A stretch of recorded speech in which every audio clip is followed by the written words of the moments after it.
Bienvenidos al podcast de Iglesia Vida Delicia. En este espacio puedes encontrar los mensajes de nuestras reuniones de domingo.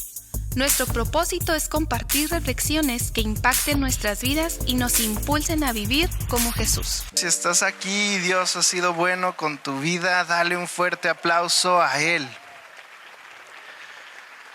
Familia, de nuevo es domingo y qué gusto saludarte. Antes de que tomen su asiento, queremos pedirles a las mamás aquí presentes si pueden quedarse de pie. Queremos honrar sus vidas, queremos celebrarlas por su día. ¿Por qué no les damos un fuerte aplauso, iglesia? Cuánta mamá tan linda, qué bonito. Gracias a Dios por sus vidas. Asimismo se acerca el Día del Maestro. ¿Cuántos maestros tenemos en la casa? ¿Pudieran ponerse de pie también, por favor? Eso. Honramos sus vidas, maestros, también.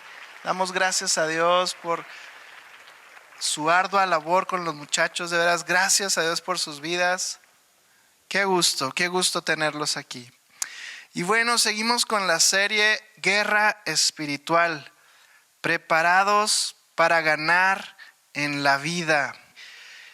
Tengo que comenzar por decirles que siempre que se habla de guerra espiritual, tenemos estos dos peligros, tenemos estos dos caminos, ¿no? Y tenemos que tener mucho cuidado.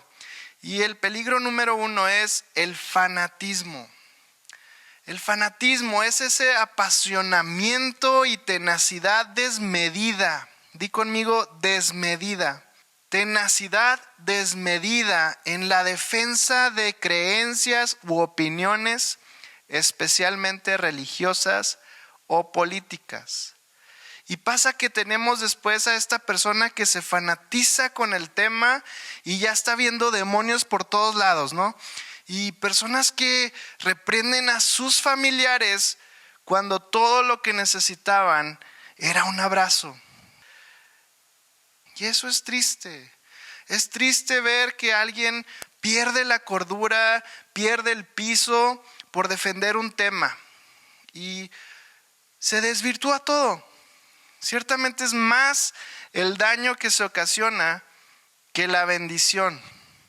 Podrán estar hablando de una gran revelación, pero es más el daño que causa que lo bueno que deja. Y Dios no quiere eso. Iglesia, tengamos cuidado. Tú puedes hacer guerra espiritual. Y escúchalo bien, después de hacer guerra espiritual, calentar unas palomitas a gusto y ver una buena película.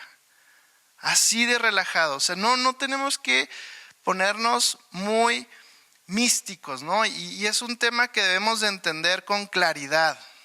Fíjate, mismo Jesús era una persona tan tranquila y tan normal. Él era digno de imitar. Los discípulos se sentían a gusto con él. Él representaba lo lindo de poderse relajar en un mundo donde la ley y los fariseos gobernaban, ¿verdad? Este temor paseaba por las calles de Israel. Bueno, Jesús emanaba esta paz y esta tranquilidad. Y fíjate lo que dice Mateo 12:1, dice: en aquellos días Jesús y sus discípulos salieron a caminar por los sembrados. Era el día de reposo, cuando los discípulos sintieron hambre. Se pusieron a agarrar espigas de trigo y a comérselas. Algunos fariseos que lo vieron protestaron inmediatamente. Sus discípulos están quebrantando la ley, dijeron. Están recogiendo granos en el día de reposo. Y hasta ahí vamos a leer, pero si tú continúas vas a ver que Jesús les responde, ¿no? Y dice, pues que no recuerdan cuando David entró al templo y comió junto con sus hombres de los panes de la proposición. Él empieza hablando, ¿no? Porque esto es muy lindo, esto es como ahora Jesús es ese pan de vida y nosotros no necesitamos que tener temor de entrar al templo y tomar ese pan. Pero bueno, en sí vemos cómo Jesús vino a cambiar la ecuación. y lo vemos relajado y sus discípulos igual, ¿no? Y vemos, por ejemplo, Mateo 15:1 dice: entonces se acercaron a Jesús ciertos escribas y fariseos de Jerusalén, diciendo: ¿por qué tus discípulos quebrantan la tradición de los ancianos? ¿Por qué no se lavan las manos cuando comen pan? Jesús, siendo el Hijo de Dios, no fue un fanático. Jesús representa el equilibrio entre lo sobrenatural y lo natural.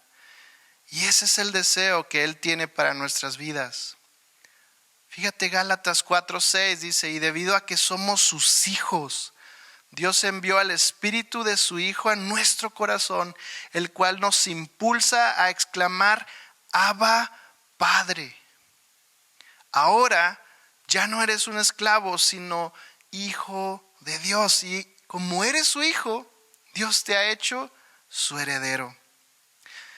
Y esta palabra Abba, ¿verdad? Yo creo la hemos escuchado antes por varias predicaciones, pero es necesario que lo abracemos y que nos caiga de nuestra mente al corazón, porque Abba es un vocablo arameo que significa algo así como papi. Pero déjame decirte, es más común verlo no en los eruditos, no en los fariseos, no en los grandes maestros, sino en los labios de un niño pequeño. Así es como un niño pequeño se dirige a su padre en momentos de apuro. Abba. Y vemos que aparece 3 veces en el Nuevo Testamento, ¿no? Y vemos a Jesús en la plegaria del Getsemaní, teniendo este momento con el Padre Celestial, diciéndole: papi, o sea, así de íntimo era el trato de Jesús con Dios. Y es lo mismo para ti y para mí. Esto en su tiempo causó una revolución en la mente de los discípulos. Imagínate, los judíos que honraban tanto al gran Dios de Abraham, ¿no? Y no podían asimilarlo. Y ahora tú y yo lo tenemos tan fácil poder entender que somos llamados a tener esta cercanía con Dios, a estar en un momento tan bonito, tan relajado, tan cercano. Jesús usó probablemente esta palabra muchas veces. Y vemos cómo le dice, ¿verdad? Padre, Padre Celestial, Padre mío, mi Padre, Abba.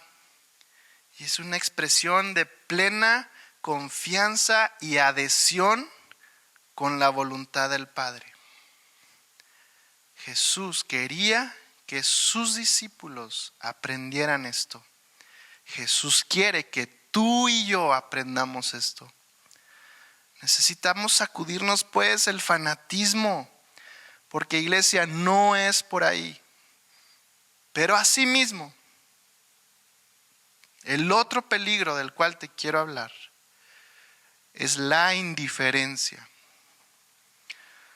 La indiferencia se refiere a la falta de interés, falta de emoción o preocupación hacia algo. Puede implicar una falta de respuesta emocional y una neutralidad extrema. Di conmigo, extrema. Una neutralidad extrema ante lo que ocurre en el entorno. Qué triste que como cristianos también ahora caigamos en el otro extremo de estar tan despreocupados, de vivir un día a la vez, ignorando este mundo espiritual. Tú y yo tenemos que estar atentos, tenemos que ser sabios. Y fíjate, te quisiera compartir en el libro de Espiritualidad Emocionalmente Sana de Peter Scazzero, encontramos unos ejemplos que yo los quisiera compartir contigo porque llamaron mucho mi atención. A veces caminamos en la vida, caminamos en Cristo, pensamos que estamos bien porque ya confiamos en Él, tenemos nuestra fe puesta en Él, pero se nos olvida, ¿verdad? Tenemos esta indiferencia hacia el mundo espiritual y bajamos la guardia y andamos caminando de una forma no sana. Y fíjate, estos ejemplos te los quiero compartir. Una persona dijo, al explicar el por qué no había servido en la iglesia durante más de 5 años, ella preguntó en privado, ¿por qué tantos cristianos son seres humanos tan malos? Otro hombre menciona, fui cristiano durante 22 años, pero en vez de ser un cristiano de 22 años, era 22 veces un cristiano de 1 año. Seguía haciendo las mismas cosas una y otra vez. Después de 22 años, él se dio cuenta que no había cambiado. Wow, me impactó y lo traje hoy, lo quiero compartir porque ciertamente puede existir en nosotros a veces una indignación y decir, ¿por qué yo no? ¿Por qué no avanzo? ¿Qué es lo que pasa? ¿Cuál es el problema? Y ¿realmente estamos haciendo la guerra espiritual que nos toca? ¿Realmente estamos llevando una vida consciente de que nuestras acciones, nuestras decisiones tienen un impacto no solamente en lo terrenal, sino en lo espiritual? Asimismo, en el libro encontramos uno de los subtemas, el cual dice, los 10 principales síntomas de la espiritualidad emocionalmente enferma. Wow, los 10 principales síntomas de la espiritualidad emocionalmente enferma y son muy amplios, así que solo quiero compartirte 2 de ellos. Y el primero es negar el impacto que el pasado tiene en el presente. Y es que a veces llegamos a Cristo y pensamos, o bien escuchamos esta famosa frase que dice, ya soy nueva criatura. El Señor ha sanado, ha limpiado nuestro corazón. Las cosas viejas pasaron y sí, ciertamente lo es una verdad que vive en cada corazón.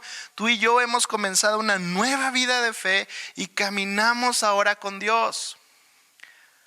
Pero a Dios también le importa y le interesa que seamos diligentes en sanar las cosas que están en el pasado, porque te voy a decir, estamos en guerra y el enemigo va a echar mano, créeme, de todo el recurso que pueda. Y generalmente puede dañarnos a través de los pasados no resueltos, no rendidos al Señor. Y lo hace porque son áreas de nuestra vida que pocas veces queremos traer a memoria. Son áreas de nuestra vida que incluso nuestro cerebro bloquea. Se los he dicho antes, yo he buscado ayuda y es en consejería donde yo he recibido, ¿verdad?, esta palabra de ánimo, de exhortación, y ha sido una bendición tremenda para mí, pero asimismo ha representado un desafío. El tener que lidiar con las cosas que ya ni siquiera quisiera recordar. Pero ha sido de bendición y mi esposa sabe, ¿verdad? Mari sabe cuando ella me pregunta a veces, ¿ya hiciste la actividad que te dejaron de tarea? Y pasa que le da a uno largas, ¿no? Pero no puedo negar que es en el avance de estas reuniones, de estos momentos en el que te vuelves vulnerable y permites que Dios obre en tu vida, que vas a ver un impacto tremendo en tu corazón, en tu espíritu, y Dios quiere sanarte.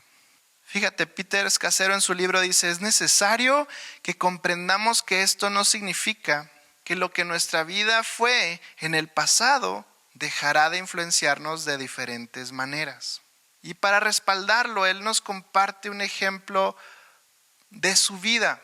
Dice, nunca olvidaré la primera vez que hicimos un diagrama que representaba algunas de las conductas de nuestra familia. El consejero que teníamos en ese entonces estuvo alrededor de 1 hora haciendo preguntas sobre la interacción entre miembros de nuestras respectivas familias. Nos hizo anotar 2 o 3 calificativos para describir la relación de nuestros padres. Cuando el consejero terminó, simplemente nos preguntó, a mí y a mi esposa, ¿encuentran algo en común entre su matrimonio y el de sus padres? Ambos nos quedamos mudos. Pues éramos cristianos comprometidos y estables. Lógicamente nuestras prioridades y elecciones de vida eran muy fuertes y muy diferentes a las de nuestros padres. Sin embargo, debajo de la superficie, nuestro matrimonio se parecía mucho al de ellos. Por ejemplo, la forma de manejar la ira, la forma de manejar el conflicto, la vergüenza, la manera de definir el éxito, así como nuestro concepto acerca de la familia, acerca de los hijos, la recreación, el placer, la sexualidad, el sufrimiento y aún nuestra relación con otras personas, con nuestros amigos. Absolutamente todo esto lo habían formado nuestra familia de origen y nuestras culturas. Como consecuencia, ese día sentados en la oficina del consejero y muy avergonzados por la situación de nuestro matrimonio, aprendimos una lección que nunca olvidaríamos. Iglesia, hay una guerra espiritual librándose por nosotros. Y claro, el enemigo va a usar todo lo que pueda para sabotear nuestro presente. Y claro que eso incluye usar el pasado. La reunión anterior hablamos de cómo Él es el acusador. ¿Recuerdan? El diablo significa el acusador. Y eso nos revela mucho. Nos revela mucho de su estrategia en esta batalla que tenemos. Él nos acusa en nuestra mente, Él acusa para hacernos sentir totalmente separados de los planes que Dios tiene para nuestras vidas. El punto número 2 que quiero compartir contigo, ¿verdad? De las 10 principales síntomas de la espiritualidad emocionalmente enferma. El número 2 es excluir el conflicto de la espiritualidad. Sí están conmigo, ¿verdad? Es separar, por ejemplo, aquí estamos adorando, orando, está mi momento espiritual bien padre, pero cuando estamos allá afuera en el conflicto, eso es aparte, eso lo excluyo, porque no van juntos. Y eso es uno de los principales síntomas de una espiritualidad emocionalmente enferma. Y Dios quiere sanarla. Dios quiere sanar nuestra espiritualidad. Algunos de nosotros podemos ser culpables de lo siguiente: decirle una cosa a la persona en la cara y luego decir otra a sus espaldas. Hacer promesas que no tenemos intención de cumplir. Retirar el saludo a algunas personas, culpar a otros, atacar a otros, volvernos sarcásticos, ceder porque tenemos miedo de no agradar a algunos. Fíjate filtrar nuestra ira mandando un mensaje o haciendo una publicación que contiene críticas y entre comillas no muy sutiles. A veces son directas, ¿no? Y no es lo que Dios desea. Fíjate, otro dice no decir toda la verdad porque no soportamos herir los sentimientos de un amigo. Otra es decir sí cuando lo que deberíamos de decir es no. Evadir, eludir, apartarse y aislarse. Algo no sale bien y no cuenten conmigo. Mejor evado. Eso no es sano. También tenemos el buscar a alguien de afuera con quien compartir y aliviar nuestras preocupaciones. Y este último suena lindo, pero simplemente tenemos que estar conscientes que nos exponemos, ¿verdad? Y Jesús nos enseña que los cristianos sanos no evaden el conflicto. La vida de Jesús estaba llena de conflictos. Constantemente tenía conflictos con los líderes religiosos, con las multitudes, con los discípulos, incluso con su propia familia. Pero es su deseo que tú y yo seamos valientes y esforzados. Él enfrentó cada conflicto. Y en su deseo de traer paz verdadera, Jesús acabó con la falsa paz que había a su alrededor. Iglesia, tengamos cuidado. No fanaticemos la fe. No fanaticemos la guerra espiritual que enfrentamos. Sí, es real, pero no nos fanaticemos. Y asimismo, no la ignoremos. No vivan tan despreocupadamente, porque entonces perderemos las batallas y no es la voluntad de Dios que vivamos en derrota. Entonces, ¿cómo vamos a pelear? ¿Cómo vamos a ganar esta batalla? Con la palabra de Dios. Segunda de Timoteo 3, 16 al 17 dice: la escritura entera es inspirada por Dios y es útil para enseñarnos, para reprendernos, para corregirnos y para indicarnos cómo llevar una vida justa. De esa manera los servidores de Dios estarán plenamente capacitados para hacer el bien. Una iglesia viva en Cristo es una iglesia cuyos miembros aman las escrituras, las estudian, las oran y las viven. Esto es una iglesia viva. Muchos conocemos a John Piper, un gran predicador, y John Piper dice que cuando él tenía 15 años, su madre escribió en su Biblia: este libro te alejará del pecado. O bien, el pecado te alejará de este libro. Y él menciona que aún conserva esa Biblia, ¿no? Y cómo le ha bendecido y cómo es una gran verdad. Este libro te alejará del pecado. Pero al mismo tiempo el pecado nos quiere alejar de la palabra. Es como la palabra que Cristo nos da, ¿no? Donde dice: ¿con qué limpiará el joven su camino? Con guardar su palabra. ¿Con qué venció Cristo al tentador? ¿Con qué venció Cristo al enemigo? Uno puede imaginarse, ¿no? Acá Jesús en el desierto enfrentando ese enfrentamiento entre el bien y el mal.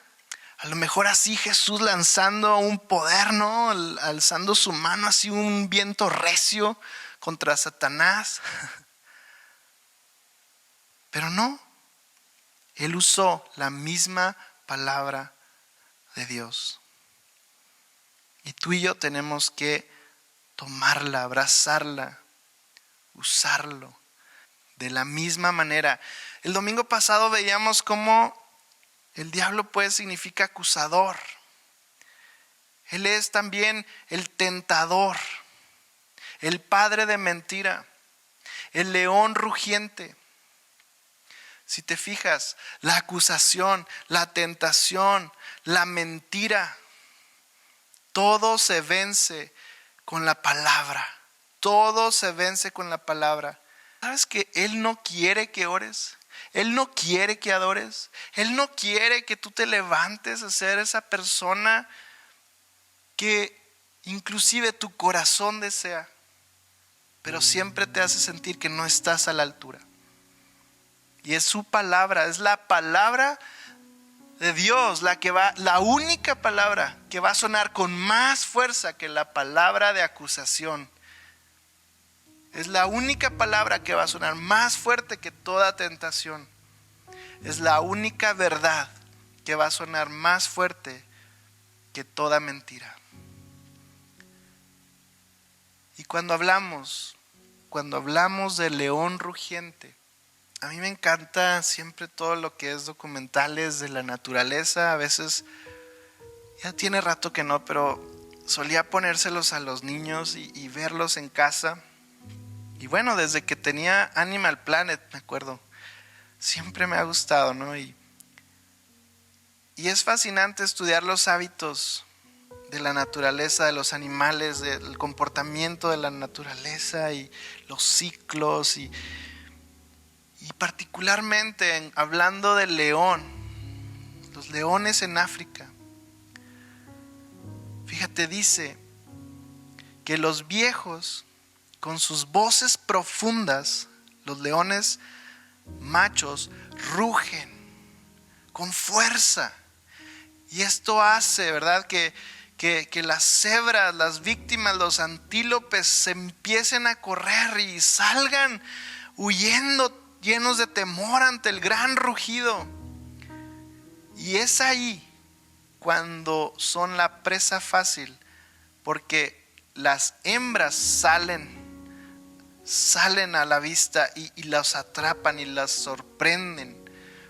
Pero fíjate bien, es gracias a un experto africano que él dice las instrucciones de lo que se debería hacer si llegases a enfrentarte a un león rugiente. Es tan asombroso que se parece casi como si fuera las instrucciones en la Biblia. Porque el gran consejo de este hombre experto, ¿verdad?, experimentado en el tema, dice que es mantenerse firme. Él dice, míralo directamente a los ojos, mantente firme, no exhibas ningún temor. Generalmente frente a una persona inconmovible, el león retrocederá por cuenta propia. Aun si el animal asalta, el consejo es mantenerse firme con el cuchillo preparado. Mantenerse firme. ¿Quieren escuchar algo chistoso? Es más, ¿no han visto una banda de perros que anda por aquí caminando?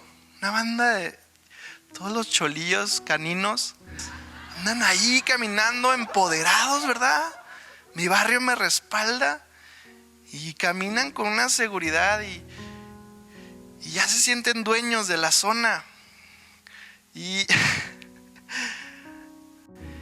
bueno, les platico esto porque ahí tienen que venía yo caminando y se me dejan venir como 5 perros ladrando así, mostrando los dientes, ¿verdad? Con una intensidad de que ya venían chiquitito, ahorita nos lo agarramos, y venían con todo. Y de veras, doy gracias a César Millán.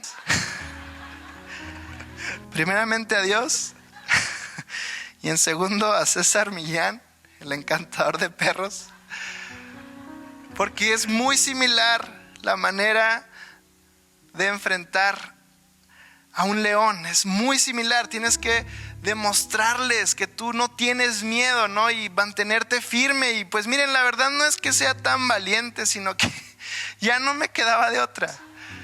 Yo volteé así a dónde poder huir y pues no había más que seguir el consejo, y venían estos perros, pues ahí me tienen haciendo el ridículo.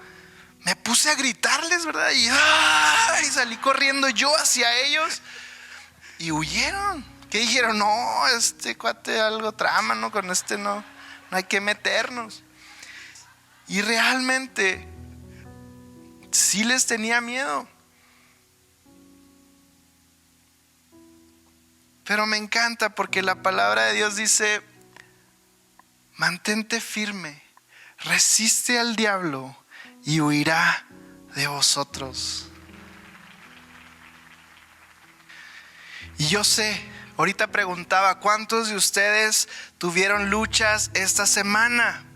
Y yo sé, se va a poner fuerte la cosa, a veces va a rugir fuerte el problema, va a rugir el león. Pero tú y yo tenemos que estar firmes, resistir, y el diablo va a huir. Dios quiere que tú y yo nos levantemos y seamos lo que un hijo y una hija de Dios. Dios es quien te fortalece. Él es quien te llena de autoridad. Y el enemigo no quiere que sintamos eso. Por eso Él ruge. Él ruge con todas sus fuerzas para que tú y yo salgamos corriendo, para que tú y yo pensamos que no hay salida, que pensemos que no hay solución, para que tú y yo creamos que estamos solos, cuando Cristo prometió que estaría con nosotros hasta el fin. Pero es en ese correr y huir en temor que el diablo va a aprovechar, y él quiere atraparnos en la huida. Él quiere atacar a las familias que se dispersen, ¿verdad? Él quiere hacernos olvidar que tú y yo tenemos todo para estar firmes. Es ahí cuando Él gana, porque no hubo nadie que se pusiera firme. Pero gracias a la palabra, gracias a Dios, que Él no se cansa de hablarnos, de darnos su amor y su bendición, y buscarnos y recordarnos una y otra vez que Él quiere redimirnos, que Él quiere levantarnos, que Él quiere obrar en tu vida y en la mía. Y aunque nosotros nos demos por vencidos, Él no se da por vencido con nosotros. Y Él quiere que tú y yo nos pongamos firmes. Y sabes una cosa, el enemigo va a huir de tu vida. Va a huir. Y tú vas a ver la victoria. Tú vas a ver la victoria. Porque Dios está contigo y no estás solo. Y Él te ha dado esa autoridad. Retómala. Retómala. Si tú dices, es que yo la perdí, bueno, pues te digo una cosa, Cristo la recuperó en la cruz. Y te quiero dar un consejo así práctico. ¿Qué te puedes llevar de aquí? Piensa un momento, ¿en qué estás luchando? ¿En qué es aquello con lo que estás luchando? ¿En qué es donde necesitas ayuda ahorita? A lo mejor es escasez. A lo mejor es enfermedad, a lo mejor es una tentación, a lo mejor tienes a personas en tu contra y no sabes qué hacer, te has sentido solo o sola. Piensa un momento, ¿cuál es tu lucha? ¿Cuál es aquello con lo que estás lidiando ahorita? Bueno, ahora busca la palabra, busca esa palabra viva que se adapta a ti. Hay tantos salmos, hay tanta palabra tan hermosa, tan poderosa, y abrázala, vuélvela una oración en la que tú puedas levantarte con una voz más fuerte que lo que te está llegando a tu mente, de todos esos pensamientos que bombardean constantemente. Y si te fijas, son pensamientos que te dan para abajo. Te voy a decir una cosa, la palabra de Dios te levanta. Su verdad es la que te afirma. Búscalo, porque Él quiere que tú tomes tu lugar. Una de las formas de guerrear es la alabanza. Es la alabanza, la adoración a Dios. Ahorita me preguntaban que con qué canción quisiera cerrar, y yo sé que se han de haber sorprendido.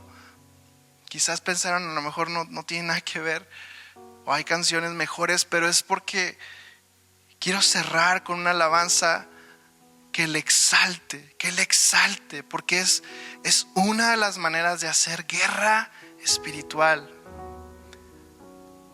Es una de las maneras de ver a Dios obrando en nuestras vidas. Cuando tú comienzas a darle gloria a Él y a ponerlo encima de todo y comienzas a exaltarle, es cuando llegas a ese nivel en el que estás en la presencia de Dios y te das cuenta que en sus brazos todo problema se ve pequeño. Es ese momento en el que tú entras en esa intimidad con Dios y ya no hay temor. Su perfecto amor lo invade todo. Verás que los muros caen, cadenas se rompen, los ejércitos enemigos luchan entre sí y tú eres libre, porque es su palabra la que obra en medio de la adoración. Dice que su espíritu mora en la alabanza de su iglesia. Gracias por escuchar el mensaje del día de hoy. Si ha sido de bendición para tu vida, te invitamos a que puedas compartirlo con tus familiares y amigos. Nos vemos.